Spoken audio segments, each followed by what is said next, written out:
الفكرة الأولى هي فكرة يوسف. فطبعا أكتر حاجة بتميز شخصية يوسف هو القميص الملون.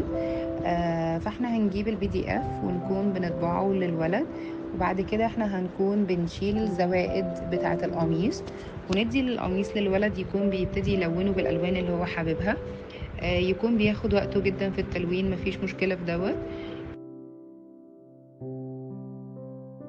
في الوقت دوت احنا هنكون بنجهز للولد الآية، سواء احنا بنكتبها بخطنا فيكون خطنا واضح في دوت، او بنجيبها مطبوعة بالمقاسات اللي هتكون مبعوثة مع الPDF، ونكون بنحط في ظهرها دبل تيب، او نكون بنحط في ظهرها بريد، بحيث ان احنا نكون بنلزق بيها.